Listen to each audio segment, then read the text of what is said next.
parte da usillo, scarponi di campagna, velluto, pantaloni e giacca, camicia scura tinta unica, berretto, fazzoletto del vestiario femminile, le pelli, giaspette e tutti i campanacci. Queste sono le bronzine che stanno di fronte, mentre dietro abbiamo tutta una serie di campanacci che partono dalle prime due cinghie che si chiamano croci, che vengono intrecciate a croce sulla schiena e sul petto, come si può osservare. Tutte le altre quattro vanno sistemate sotto, passano sotto le ascelle, intibbiano, passano sotto le croci da una parte e dall'altra e intibbiate sul frontale.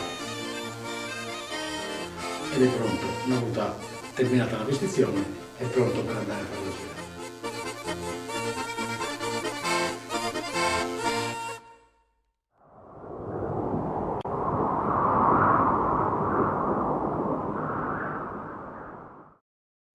Per realizzare una maschera serve un tronco di ontano, alino in sardo, che poi rifinito abbia 17-18 cm di larghezza per una faccia normale e una lunghezza di 25-26 cm per poterla lavorare. Va sgrossata con l'accetta inizialmente.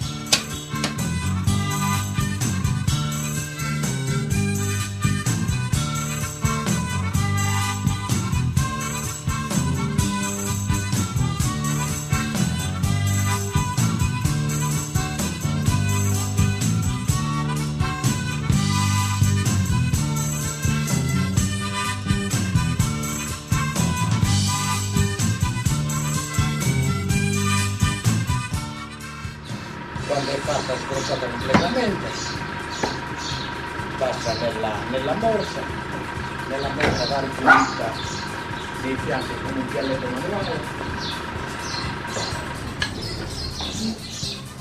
in modo da risultare in punta la stilizzazione della faccia.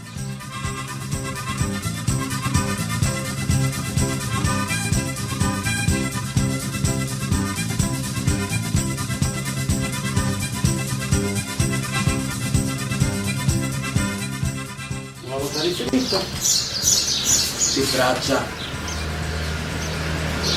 la parte sopracciglia.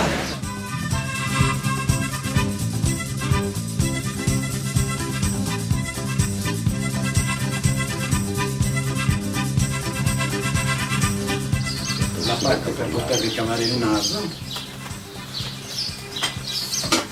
e si inizia con una sgorbietta chiusa a U.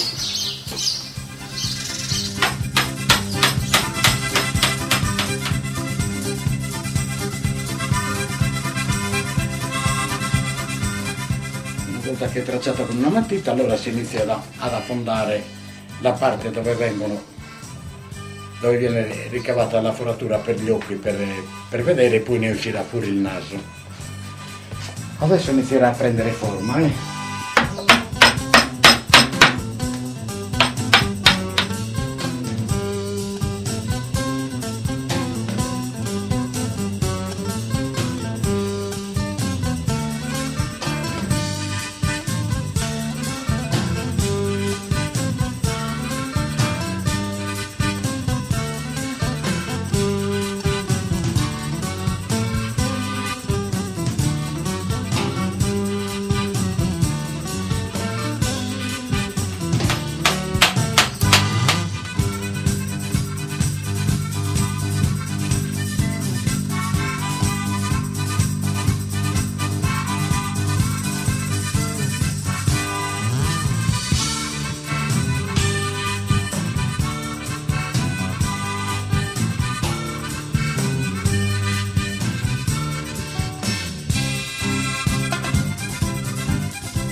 è finita, passata a fuoco.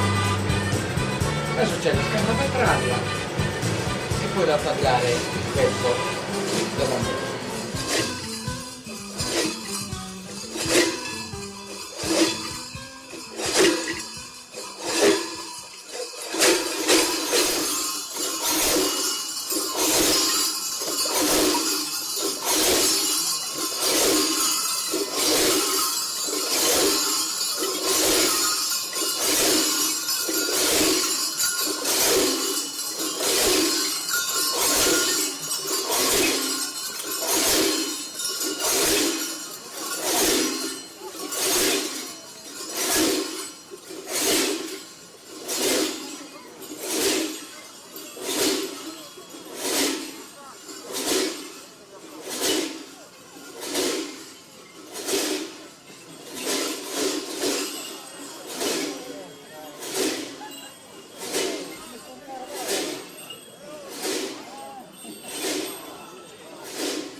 Quando si spargen tutti os fiores, in verano de torran sus colores, se mostras a tua belleza rara.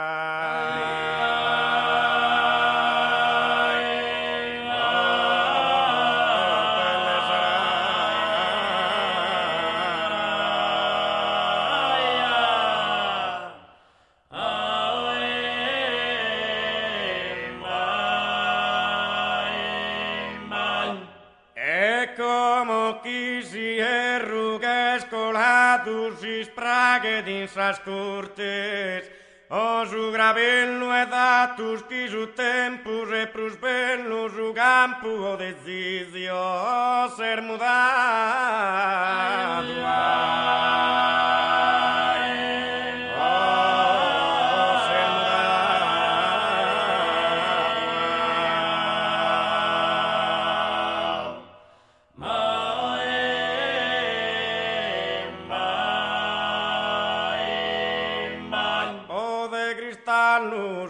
Vai su traino, chi va la visar